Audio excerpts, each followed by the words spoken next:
Okay. Yep. All right. 3, 2, 1. Here we go. Heather Chauvin, welcome to Jewish Latin Princess. Actually, I should say Jewish Money Matters. See, I even myself haven't gotten used to the new name. How are you? It's so great to connect with you. You too. I'm so grateful and excited for this conversation. Thank you for inviting me.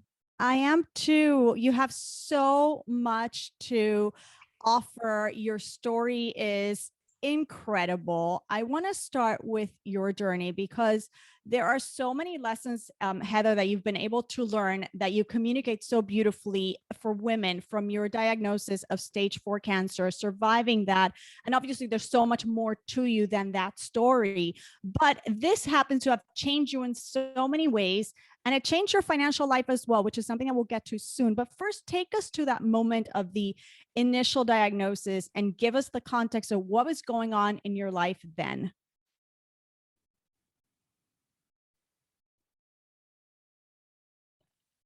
Oh, I lost you. Heather, you there? Ah, I lost you. I lost you. Good? Yes. Okay. Start again. Yeah. You want me to say the question again? I heard you say it cut out when you said, take me to that moment.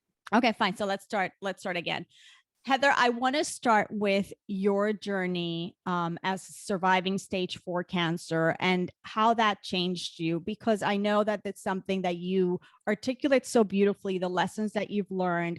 I know that it changed you in so many ways as a mother, as a wife, as a business owner, even financially, which is something that we'll get to soon. But take us to that moment of that initial diagnosis and give us some context of what was going in your life then, because this is a moment where they're pulling the rug under you. I'm sure. I mean, this wasn't expected. Take us to those days. Yeah, I mean, reflecting back on this, I was at my bottom. I was at the pit. I was in survival mode. I was in crisis in almost every area of my life.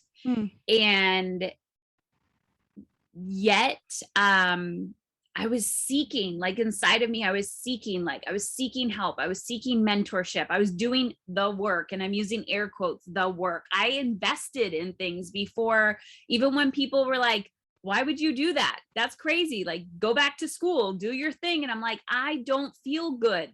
This doesn't feel good. And so before my diagnosis, financially, I was building my business, and it was, it was what do you call it? An expensive hobby at that point. My husband was paying the bills, and, the feedback I received from other female mentors, or not even mentors, other females in my life, was just make enough to buy groceries, just make enough to, to buy the gifts. Like, and I was like, but why? So that desire to dream, that desire to live, the desire to have more was there. But I kept pushing that down because it was like, that's not what women do. That's not what women do. So moving forward, going back to that moment, I just felt depleted. I was at my end. My body was shutting down. I remember when that night I was diagnosed, when I walked out of the hospital, like my abdomen was swollen. I didn't know why. I had abdominal bloating and mild back pain, but I also was getting like fatigued, the night sweats, all of that. And my doctor was like, I don't know what's wrong with you. I don't know, but if it gets worse, go to the hospital. And they did a CT and blood work, and on the spot said, we know you have cancer. We just don't know what kind. And I was angry. I was angry because I didn't know how I got to that moment. Yeah. And since then, like since writing the book that's titled Dying to Be a Good Mother, unpacking, I'm like, this wasn't just me neglecting myself. This wasn't just me not unable self-care. This is a deeper conversation for women, about patriarchy, about what we're taught culturally, and massive unlearning. Even saying you want something, is frowned upon. So yeah, I was at my wit's ends, but I was also investing in myself. And that was kind of like the weird catch 22, was like, I wanted change, but I still felt like this big, heavy burden that I was carrying with me, but I didn't know what it was. You just said about unlearning things. And the first thing that came to mind is also unlearning this paradigm of it has to be hard. If it's going to be good, it has to be hard, right? If you're going to build a 7-figure business, it has to be hard. If you're going to raise a large family, it has to be hard. Yeah. Can you talk to that a little bit? Because I'm like, no, why does it have to be hard? No, let it be easy. Let it be pleasurable. Let it be full of joy. And that's not what we're taught.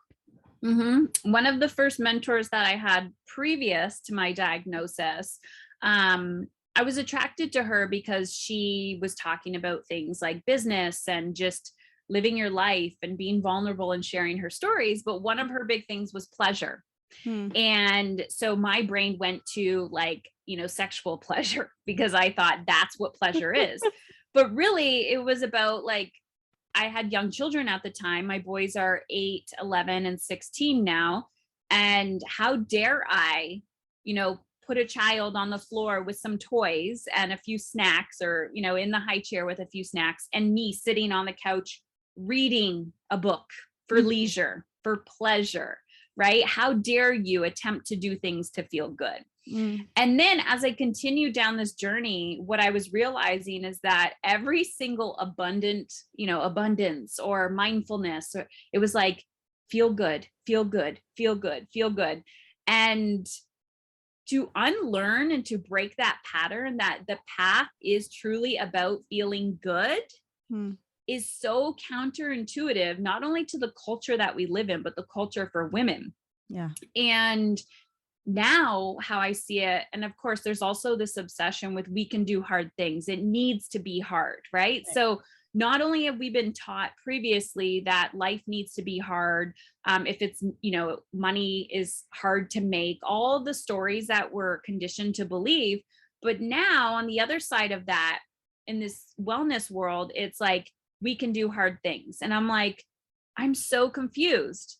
If you want me to feel good, but you're telling me I can do hard things. So I started unpacking that and realizing that it's not hard. It's just emotionally uncomfortable. So if I believe that everything needs to be hard, my brain is going to automatically find the hard way to do it, right? Oh, I need to do it all. This needs to be difficult. But if I believe it's emotionally uncomfortable, that completely shifts how I see something. Because asking my children to, help with cleaning or tidying or cooking or anything, right? It's like, hey, you want to go to camp? Guess who gets to pack? You're 12 years old, you're 16 years old, like the 8-year-old, maybe I'll help you a little bit. This is going to be uncomfortable for me to say, you got this, and for them to have their emotional discomfort. So emotion is just energy in motion. And so when I'm trying to teach other people how to be independent and take responsibility for their emotions and how they want to feel, I have to do the exact same thing. So I began to realize this is actually easy. This is easy. It's just emotionally uncomfortable. You're telling me the path is just to feel better. So now my focus is, how good can it get? How good can I feel in maybe this challenging season? And it feels a lot lighter. It feels easier.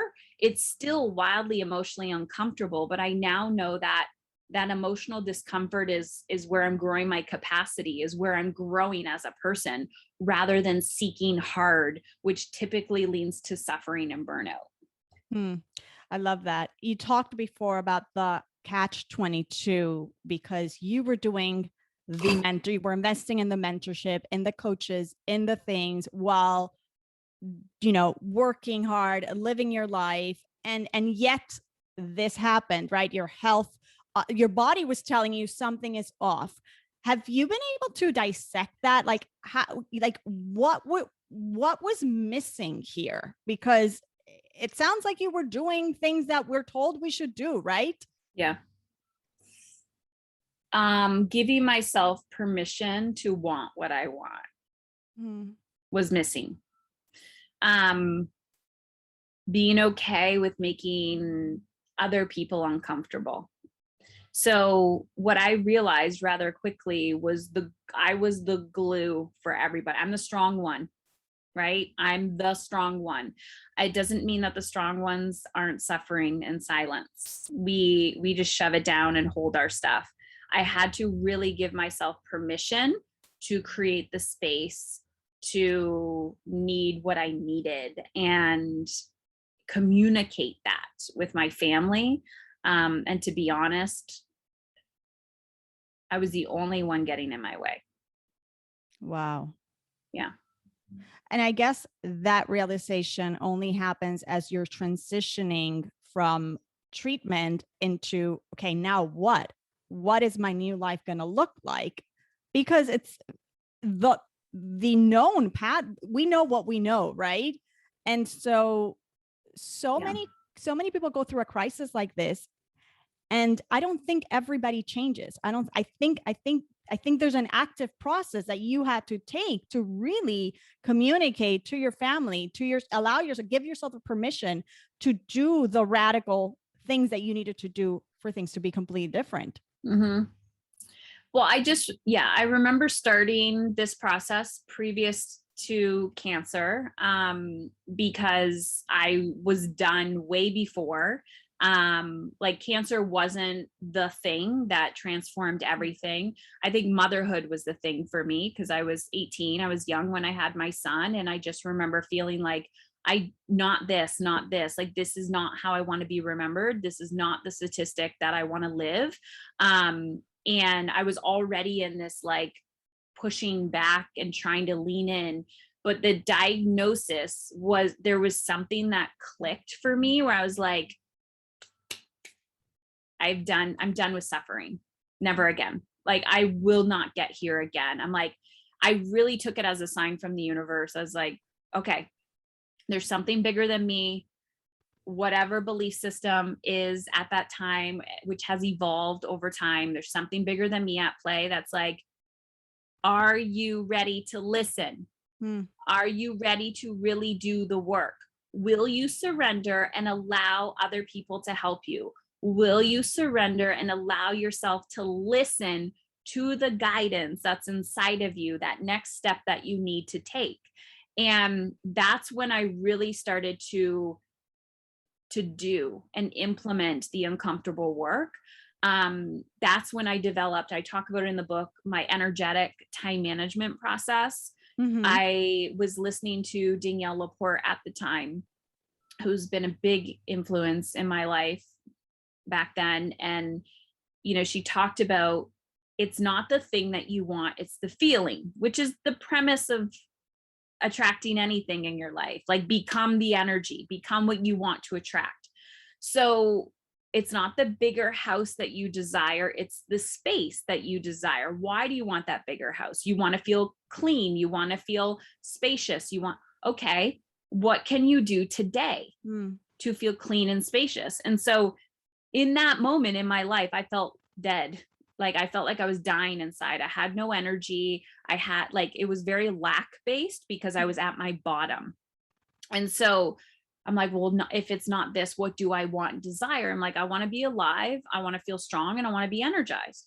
Well, when you have nothing left to give, what do? Right. So I'm like, what can I do today to allow me to feel more alive and more strong? I watched the people I was surrounding myself with. Oh, that's a big one. I could feel their energy, and the people that were like coming towards me and treating me like I was dead, or they couldn't handle their big emotions and they're looking to me to manage them, which is totally cool because I put myself in that position where I was the fixer for everybody else. So I simply just held a boundary and I was like, not right now. Like, these are not, you can't visit me with that energy, or I just didn't respond, or I said, I don't have the capacity to, have you over, or whatever it was. Like, I held that boundary. And so I started surrounding myself with people who made me feel alive, who would come and laugh and be like, you know what? Yes, you're in this situation, but like, you still got so much more life to give. Like, that a hopeful energy. Mm-hmm. And then I would ask myself, what can I do today? And sometimes that was taking a shower. Yeah. Sometimes it was sitting on my front porch. And then as I kept like gaining that momentum, I had to take more courageous action. What do you want to do in your business? What do you want to do in your life? And it just, it was a practice. It was like a yoga practice or a meditative practice or a prayer practice. Like, okay, how can I get better? How can I bet? Oh, sorry. How can I get better? I get so excited when I talk about this topic. And it's just been evolving since then. And it's like a rinse and repeat process. How good can it get? I love it. And tell me about the role of your business throughout this process. Now that you just mentioned it, because I think I heard you once saying that you actually were in a good place in the sense that you loved what you do Mhm. and what you were doing at that moment. What were you doing and what role did it play in this change in this recovery process? So that was interesting because so previous to my business, I used to be a social worker. Oh, I loved my work then, but I was working in a typical government organization, and I knew that that atmosphere and environment, I could not stay in it for 30 years. Like, my body was like, not this, not this, not this. But there was like a love and a passion to help children. I love identifying like the conscious parenting, the mindful parenting. Like, back then, it wasn't even a thing. Um, and I started using mindfulness strategies to help children manage their big emotions, because that's what I was struggling with as a parent. So in my business, that's where my focus was. The second I got sick, before I used to hear things from parents, I don't have time for this. I'm so overwhelmed in my own life. And I could see the blocks in the parent and the projection that they were projecting onto their children. But we didn't focus there because I was like, listen, you hired me to help with your child's behavior. Like, let's focus on this. Let's focus on this. The second that I got sick, I said, okay, I'm done. If this is your pain point and the reason why you're coming to me, we're going to focus on root cause. And it wasn't that her behavior was causing that behavior. It was that the child was mirroring it to them. So my business at the time, though, I loved what I did, but I shifted my message rather quickly because I'm like, listen, this isn't the issue. But I do remember, and I talk about it in the book, I still was coaching people one-on-one from my hospital bed what? while I was going through treatment. I was literally in chemo, and I was having phone conversations with people, and they knew I was going through treatment. I had like a handful of clients, and I said, if I can't show up for you, I will let you know like the day before, and I'll say I'm just not up to it. And they totally understood, but they gave me life. And I will tell you that after those conversations, I was so excited, and I could feel my vibration rising. Like, I could literally feeling sick to my stomach and woozy, and then having those conversations and being like, I feel high. Like, I feel alive. And so I knew I was headed in the right direction with the work Mhm. that I was doing, but my work actually gave me life during my recovery process. Where we have such negative associations with work. Like, you're a workaholic, you work too much. And it's like, yes, you can be passionate about what you do. And yes, you can use it to like hide other issues in your life. But sometimes it's actually exactly what you need. And it can be a form of self-care in a recovery process for something. So we also have to dissect like the stories we tell ourselves of like, is this okay to be passionate about what I do? Mhm. So it was a huge part of my recovery process. Yeah, and speaks to, you know, looking for work that is meaningful, that Yeah. really energizes you, that utilizes your potential, your capabilities, your talents, that fills you up. We're so taught, well, that's not going to make you money, so just go do the practical thing, right? And we're searching for meaning, and I'm a big proponent on maximize your talents and your capabilities, figure it out, you will make the money as long as you're in alignment with and that's not to say that there are not going to be moments of discomfort where you're going to have to push yourself out of your comfort zone, and visibility is a big one, and selling is a big one, all the things, but you'll make the money. Yeah. Yes. Visibility and selling. There's a lot of things that I always call it personal growth on steroids. Like there's a Yeah. lot of things, parenting and business are personal growth on steroids. Yes. Relationships, you really got to run towards what you're resisting because it won't come back to you. But it was very interesting, I think, because of that fear of judgment. When I was in that recovery process early on, one of the weird things I used to tell myself is 100 years from now, nobody's going to be talking about me. Maybe if my legacy is, there, but no one is going to be talking about, do you remember that time that Heather Chauvin like did that podcast or that live and she looked ridiculous, or nobody's going to be talking about it. It's so irrelevant. So I'm like, you literally have one life. Just do it. Just do it. And it's funny because the people who used to, the trolls, yeah, were your Aunt Thelma. Yeah, it's family. It's always the people that should have your back that are the trolls, and the ones that can't even put their face on their profile picture, like that's a legit troll. It's probably a bot or something, and there's a reason why they can't even show their face, right? But it was funny to watch those people, and I'm like, but these are the patterns that I'm breaking. Yeah. The people that are making fun of me, the people who have an opinion or have the ovaries to say something to my face, like imagine how much hurt people, right? So imagine what they're feeling deep on the inside. And so I really learned how to come from this place of love and compassion, and to see that every projection, every judgment, like nothing is about you. Yeah. Nothing is about you. And if I can be kind and loving when somebody is trying to punch me in the face, dang, you've healed a lot when you can do that.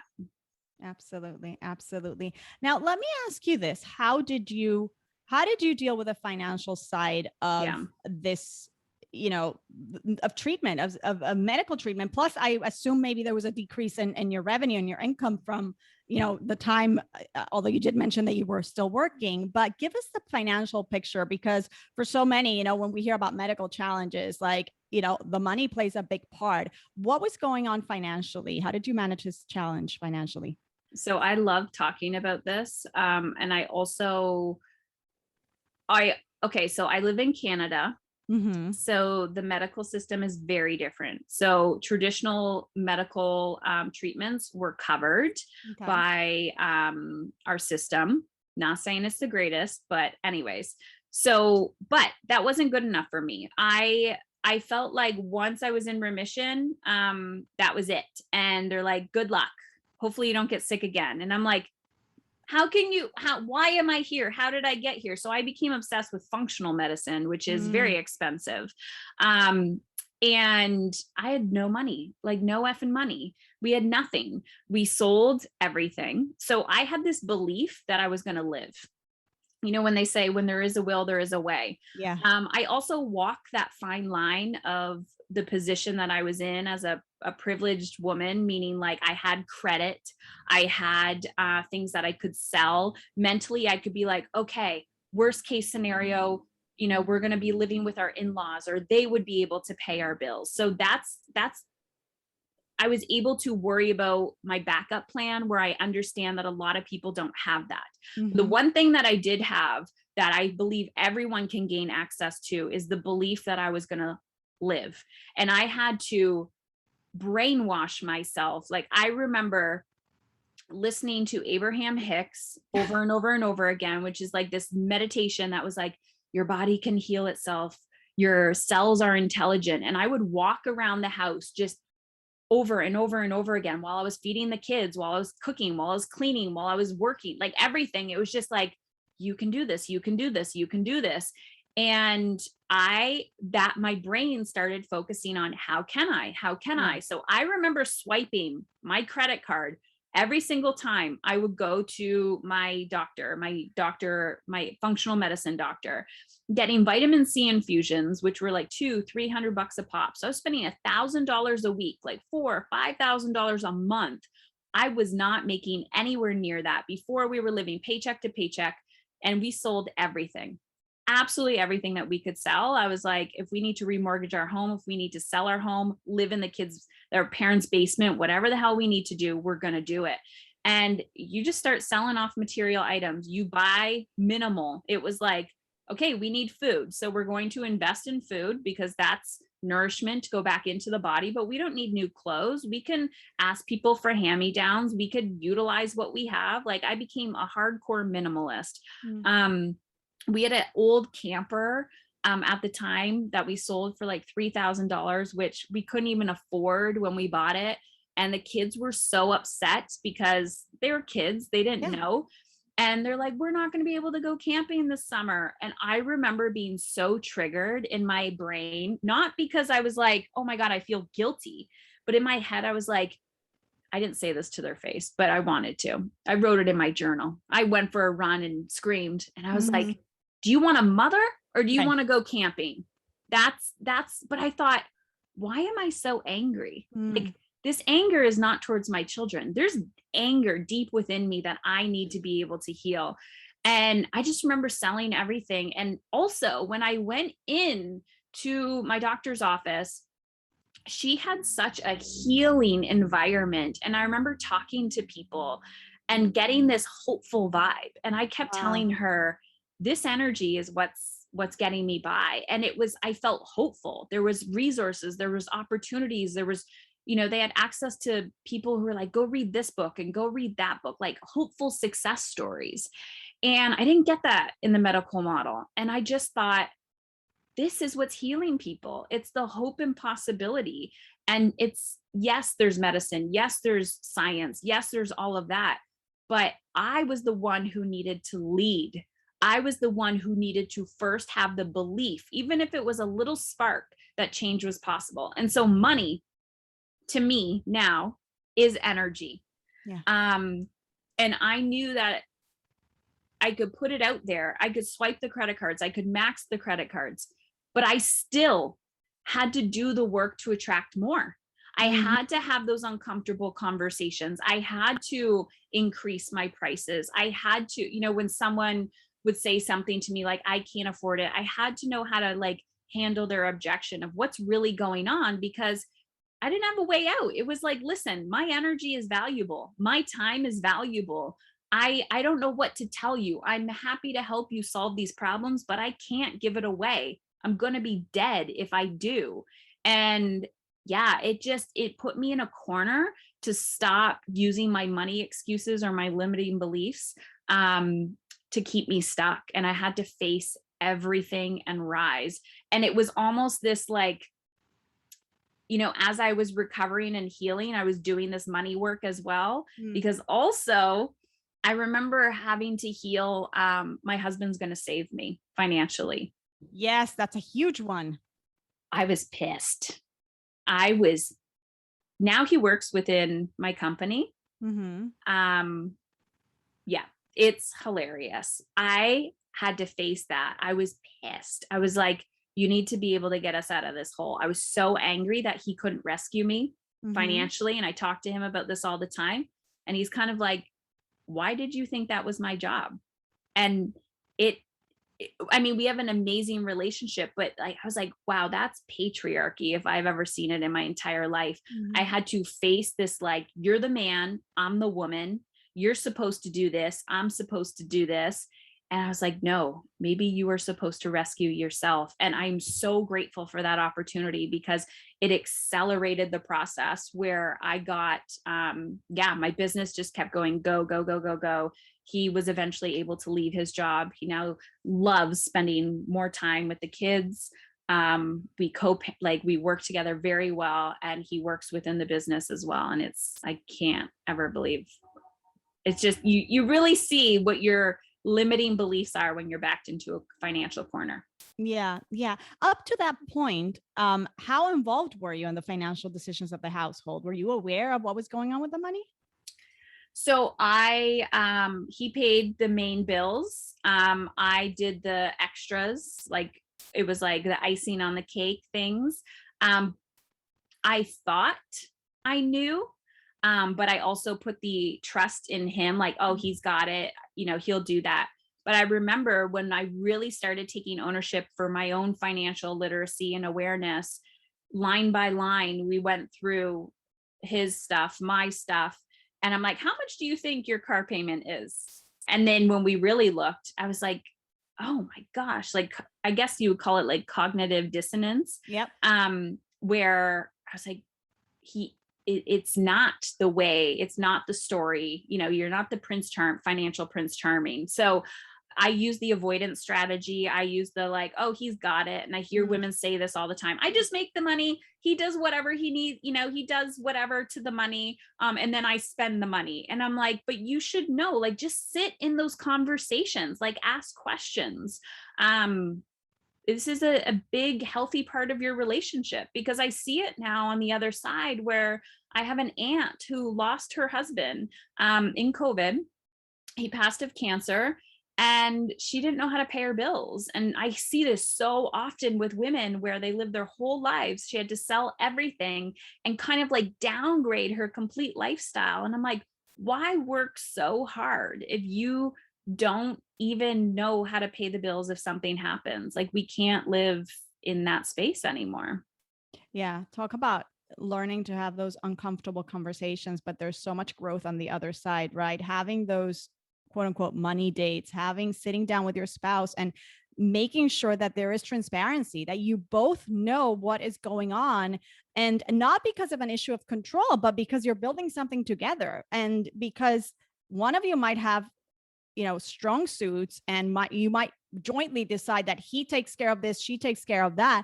But if God forbid, for whatever reason, if they couldn't, then you could take over, and it doesn't have to be a tragic reason. It could be you just had triplets, I don't know.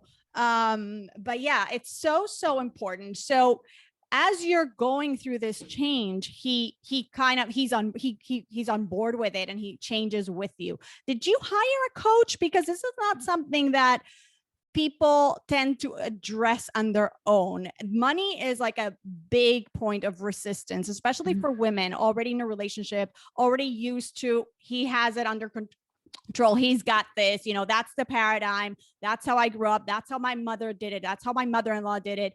How did you manage this? Did you do it by yourself? No, I'm so grateful that I was aware of the coaching world.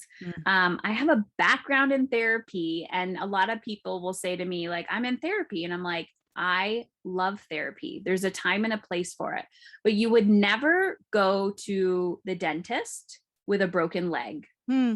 And they're like, that's common sense. But I'm like, if something isn't working and your gut is telling you, I've outgrown this healthcare professional, or I've outgrown this model, it is time to change things. And I think, the whole industry of money, finances, financial planners, like, if you're feeling like something is missing, keep seeking out new things. And I remember I had this colleague who was in the money world, and I had no idea what she did. And I was like, I need your help.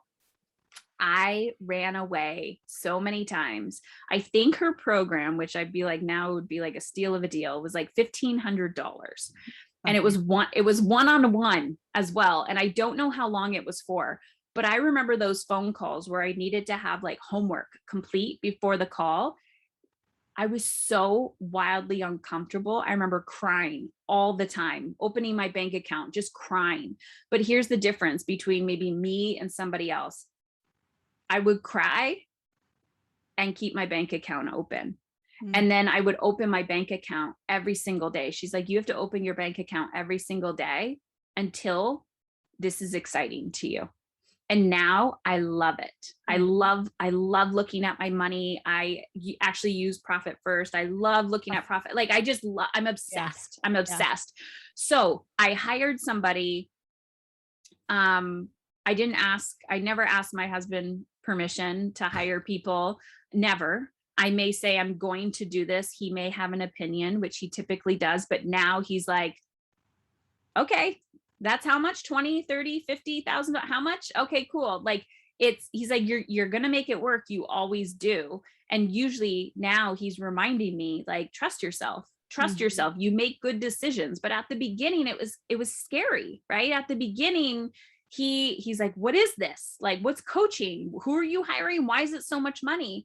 And you really learn a lot about yourself, but you also learn how to speak, how to use your voice, and how to communicate your wants, needs, and desires. And I say that to my clients all the time when they're like, my partner won't let me, or blah, blah, blah. Or can I just figure this out on my own? And I'm like, do you think if you could have figured it out on your own, you wouldn't be in this position right now? Like, what's your plan? And how are you going to execute on that plan? So I hired her, and then I just kept going. And every time I found myself avoiding looking at money or looking at my money, I observed my own behavior, and I'm like, okay, you're avoiding it, which means you're ready for the next level of growth. So I've definitely had multiples on the way.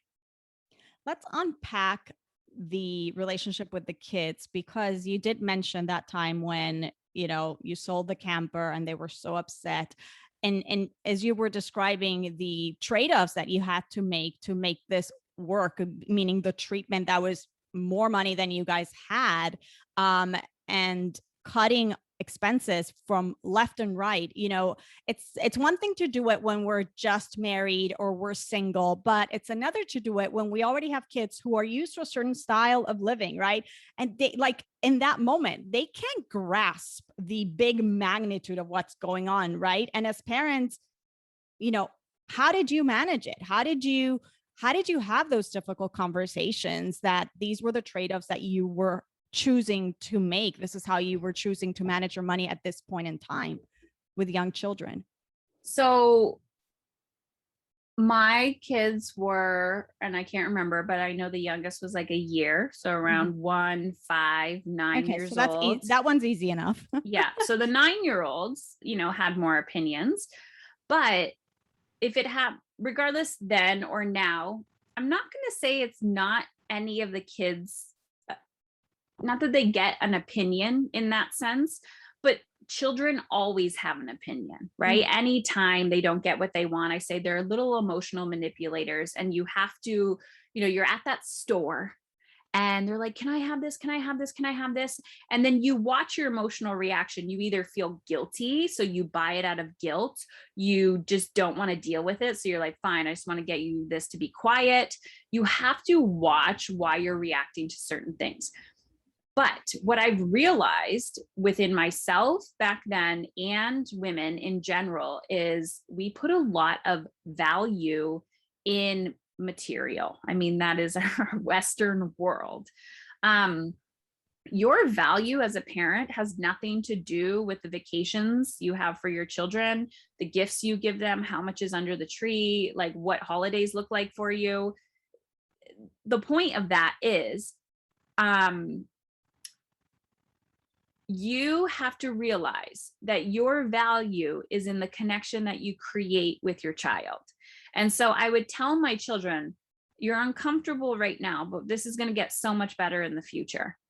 And I also had to watch my reaction to that situation. So if I showed up anxious, angry, fearful, sad, they're literally feeding off of that energy.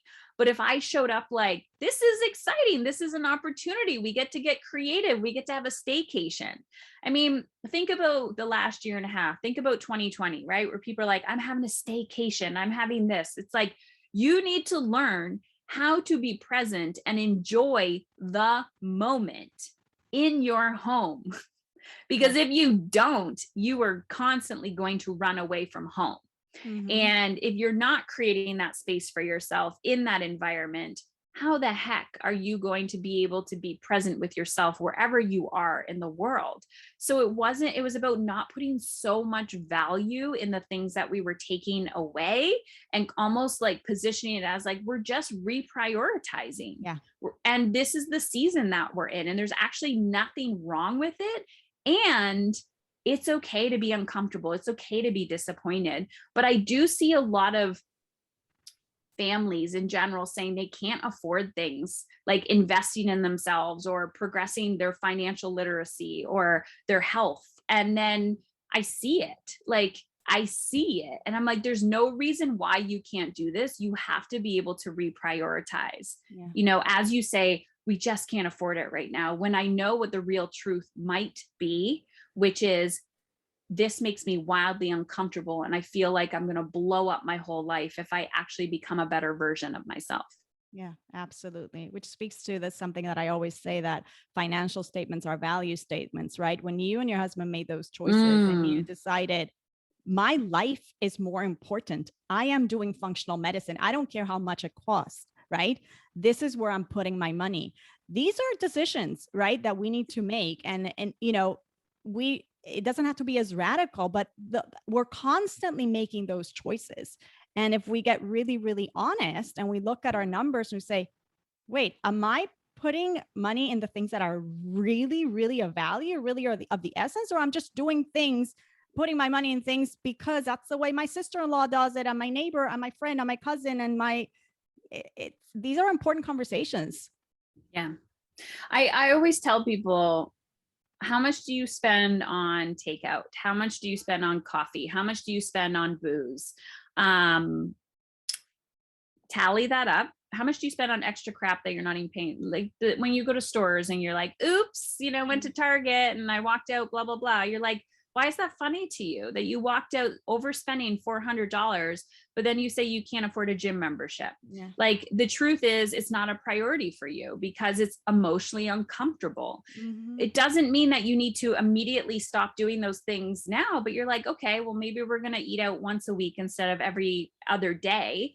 And I'm buying that gym membership. And then I'm going to sit with the discomfort when I'm not using it. It's just you. And I'm always decluttering, right? You declutter your closet, declutter your finances, like pay attention. What apps are randomly leaking a few dollars a month? Like you have to pay attention to this stuff. And if you don't, stop asking yourself, how did I get here? Like, Right. I don't know. Take responsibility for how many times you swipe, how many times you tap.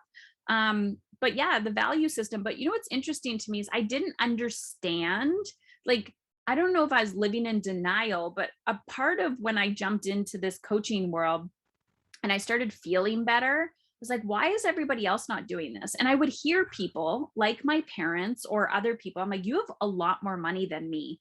And you keep saying you can't afford things. Maybe not coaching because you didn't know what coaching was, but you can't afford to go to the gym or, you know, whatever it is. And I'm like, I used to believe them. Like I used to believe people that they couldn't afford things.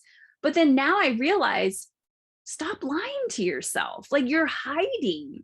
You're hiding and using money as the excuse. And then you're just putting this negative false narrative perpetually back into society that creates this momentum, especially for women, Yeah. especially for women. And then again, we feel it's so disempowering, so freaking disempowering. And so now I kind of understand. I'm like, what's really going on here? Oh crap, if I do this, I'm gonna have a really uncomfortable conversation, and I don't like conflict. Great. So now you get to learn the skill of having to have uncomfortable conversations without never having to have conflict. You can have so many uncomfortable conversations and never argue with people. Now you get to learn that skill. Now you get to learn how to reinvest in yourself. So it's a skill. These are skills, life skills that were never taught. Never taught. Let's talk about receivership, Heather, because you mentioned asking for help before, and I can only imagine that being in your situation, um, there there was times where you had to accept the help. And from a spiritual perspective, we know that the women is a receiver, right? That energy. Yet culturally, we are not taught to receive, and we're pretty awful at receiving love, receiving praise, receiving money. You were put in that predicament where you had to, I assume. Was it difficult for you? And how does that trickle, or how did that trickle into your life as a business owner? Because as business owners, we got to get better at we got to get good at receiving. Otherwise, our business is not going to grow. Oh my goodness. I tell people this all the time. They're like, I just can't find my ideal client. How do I get my next blah, blah, blah? And I'm like, is it that you can't find them, or you're just not letting them in? And then you get down to it's like, there's 3 follow-ups I need to do of people who said, how do I hire you? And I haven't done them. And I'm like, there you go. There's your upper limit. I was wildly uncomfortable because, I'm the giver, I'm the rescuer, I'm the strong one, I'm the one that's there for everybody else, or was. I still am, but I lead very differently. Discomfort to me, I knew that learning to receive was part of the process, like part of the healing process. And I simply just had to say thank you, even though it was emotionally uncomfortable for me. Thank you. Thank you. I will receive that. And then I would have to sit with the discomfort. People literally dropping off food at my house, money at my house, saying, I'll take care of your kids. I'll do this. I'll do that. And then I remember being in the hospital where people would be around me, taking care of me. And I was like, oh my gosh, this feels so good. And I thought, if you were in the hospital, literally getting treatment, and this is a vacation to you, you got some work to do. And I hear so many people say, I just wish I got in a small car accident so I could get but didn't die, didn't hurt myself, just so I could get a week of my life, blah, blah, blah. Or I've heard so many COVID stories where they're like, I had to isolate from my family for 14 days and it felt amazing. And I just didn't, it's like you have to extract yourself from your environment. And I try to do it every quarter now, even if it's just for a weekend, to see where you're leaking energy and where you're not receiving. But you have to sometimes be that receiver for yourself. What do you want from other people? You want to feel seen. You want to be heard. You want to be acknowledged. You want to be celebrated. How many times do we get angry at other people because it's our birthday and they didn't celebrate us the way we wanted to be celebrated? It's like, you need to become that person for yourself. Yeah. Which reminds me of, when we talk about abundance, right? I often tell my students, like, it's not about waiting until one day. Like, look at how you put your lotion at night, right? Like, do you just do you even put the lotion, right? You bought it, it's sitting there. You don't even put it on. If you put it on, you do it, just enjoy the thing, feel the pleasure, allow yourself to be in that moment of abundance, of this is good. You don't have to wait till you have a bigger apartment with 10 more bottles of lotion. You have your bottle of lotion right there, or whatever it might be, right? Talking about the lotion, but right. It's big stuff that we need to learn. I had a student one time who said, we were doing a group coaching, and she said, Yael, I never thought of it, but when I pray, I have no shame in praying for all the health for me and my family, and praying for full peace for me and my family, full joy and fulfillment. Like, my children should be well. Like, but when it comes to money, like, now that you say it, I would never pray for that. And I'm like, but why not? God has all of it for you. God has all the money available. God has all the health and all the wealth and all the joy. You got to tap into all of it. You got to ask for all of it and accept that you are here to receive it. Yeah. And you have receiving, and on a very practical sense, take the action required to receive it. Yes, exactly. Yeah. And which goes back to that practical, the financial intelligence and the financial literacy and all that stuff. Now, I want to ask you, Heather, do we have to have these moments of crisis to really reassess our lives and realign? I mean, I'd like to think that we can do better. Yeah, you get to choose. If you're waiting for crisis, you'll find it eventually. Like, pray for a crisis, it will come. Stop taking action. Use your excuses. I mean, I think these are habits that women have really adopted well. But the answer is no. And I truly believe that the more alive you become, the more energized you are, the more you are living aligned to what feels good to you. It's, yes, it sounds easier said than done, but every day you get to choose, is this going to get me closer or further away? Little tiny micro action steps.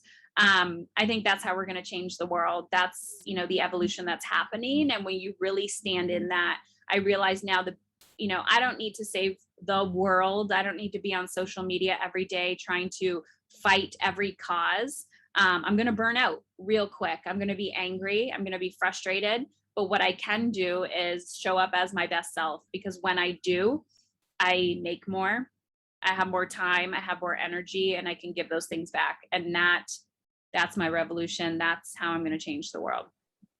Mom is in Control podcast. The title made me stop for a second because I'm like, we're not in control. If there's anything we've learned is that we aren't. And I really certainly don't want my family to feel like I'm the one controlling the show. Let them understand that there's a God above or some higher power that is holding the reins. So talk to me about the podcast. Yeah. And that's literally what I say when you listen. I say, listen, this has nothing to do with being in control. It's about how you want to feel and showing up. A lot of people come to me because they want to feel in control, and then quickly realize the only control we have over our choices, our daily habits, our actions, and how we treat others. Yep. It's us, right? It's what do we need to do to change ourselves to be the best, Yes. the best version of ourselves. Take me back to that moment where you find out that you are cancer free. What was that like for you? I felt like I just ran a marathon, crossed the finish line. It was empowering, but it also, I knew my journey wasn't done. I said, okay, you know, phase 1 is complete. And I just remember feeling like exhilarated and empowered, but I knew that I was infused with this, I don't want to say confidence, but it was a little bit of evidence that if I got this far, I can get that next, I can do it again, and I can do it again, and I can do it again. So yeah. I like that you use that word evidence, because isn't that so important for us to, in our lives, look for the evidence of so many times where things have worked out for you. You know, there is so much evidence if you focus on it. If you want to, if you, we have a choice to focus on the good, to focus on all the times that life did work out, right? That things went well. But it's a daily practice. It's an awesome daily practice. Heather, let's wrap it up with what I call Jewish money matters, fill in the blanks. And this is where I'm going to ask you a few open-ended sentences, and you'll finish it with the first thing that comes to mind. Okay. Yep. Awesome. Okay. When I give charity, I like to give to. Ooh, the first thing that came to my mind was like the old version of me. So charities that impacted me and helped me along the way, lifting those women up. Wow. I'm Heather Chauvin, and I love to make more money because everyone wins. Yes, everyone wins. Let's talk about that. It is so true. Everyone wins. Yeah. I mean, when you've redefined what money is to you, it's not greed, it's not gross, it's not mean. You are, especially when you're a woman who is impact driven, everyone wins. You feel better, you're nicer, you give more, you lift people up, you teach them how to live more or give more. Money is abundance, and everyone wins when you're funneling it in a impact driven sense. Absolutely. And when you're serving other people who pay for your services, they win, because that's where the real transformation is happening. I mean, there's so much here, right? There's that pervasive phrase of, you talking about charity before, of giving back. Well, that kind of suggests that you were taking, and making money is not taking, right? I mean, there's so much in the cultural and the lingo and that we've internalized, and we don't even realize that affects how we relate to money. Something I wish I had learned about money growing up is that it's available to everyone, and that it's not hard to make. Yes, Yeah. agreed. That's a big one. Money, spiritual or physical? I wanted to say both.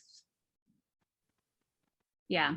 I think as a human, I walk the line very well of being, I can be practical, and I got a lot of what I say woo spiritual energy. So I think it can be both. There's the practical side of it where we have credit, we have to look at our bank accounts, we have all of that, but there's a lot of spiritual in the background that happens to get to that point. In Judaism, we learn that somebody else's physical needs are your spiritual work, right? When you're Ooh, feeding yeah. somebody else, that's very physical. When you're putting somebody else through school, you're giving them their livelihood, you're putting them, that's your spiritual work right there. Yeah. Right. Something I splurge on unapologetically is My hair. I'm sitting here the whole time like, oh, I need to get it done again. I've always loved splurging on my hair and shoes, but like sneakers, like I'm like a Converse Nike sneaker girl. I love hair and shoes. I love that. I love that. Heather Chauvin, spender or saver? Um, I would say spender. I do like to save though. I like to be prepared for the future, but I would definitely, I'm a justifier. So I can just, if someone's like, do you want to go on this really cool trip? I'm going to say yes. I'm always up for an adventure. Yeah, I always say left to my own devices, definitely a spender, but I've trained myself to like put money here, put money there, do all the boring stuff with the Yes. money so that Yes. what's really important to me and gets done. Finally, I'm Heather Chauvin, and today I feel most grateful for. I feel most grateful for my perseverance to continue, and also I want to say critical thinking, but it means just really not taking everything that everyone has told me of who I need to be or how I need to live or act and questioning it, Mm. and acting according to what I want and desire. I'm incredibly grateful for that and my mental health. Beautiful. And before I ask you where we can find you, because we definitely want to keep connecting with you and hear more of your message and all things Heather Chauvin, what you have to offer, I have to ask you this question because, and it's regarding time management, because I don't know if we talked about it, you and I talked about it, or I heard you talk about it, but this idea that pre-cancer, you were like one of those women, like so many of us, I don't have time. I don't have time. And the signs were there, right? And you were taking care of all the other things and everybody else. How, I'm assuming that your relationship with time is now radically different. So for those of us who, like you, have 168 hours in a week, and yet we have a to-do list of 500 hours, which is absolutely ridiculous. What tips can you give us? Help us here with our relationship with time, which I know you've probably mastered at this point. Well, first, my value is not dictated by my to-do list. So just because it's on my calendar or a list does not, and whether it gets done or does not get done, has nothing to do with my worth. And there's a lot of data in there, a lot of like telling of why I'm not doing it or why I'm overdoing it. So realizing that our worth is not attached to our to-do list is huge. There's also something I talk about called the $1 Million Minute, and I think it's appropriate for a podcast that talks about time or money. If every 60 seconds of your life was worth $1 million, would you invest it differently?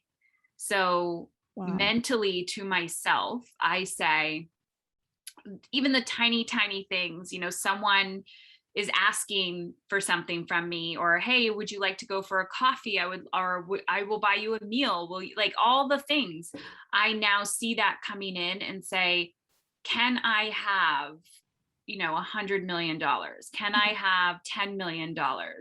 And when I frame it in that sense, because as a culture, we value money more than time. So when I put it that way, I get a very clear answer of thank you for thinking of me, not right now. I don't have the capacity for that. And it has completely shifted how I value my time and invest my time. I absolutely love that. The $1,000,000 minute. I will take that. I will take that perspective, and I'm sure listeners will appreciate that. So tell us where we can find you and learn more about what you do. Yeah. So I hang out a lot on my podcast, which is called Mom is in Control. And a lot of people think that's funny because they're like, you're not in control. And I'm like, but that's what everybody wants. So I teach you a different form of control, which is from the inside out.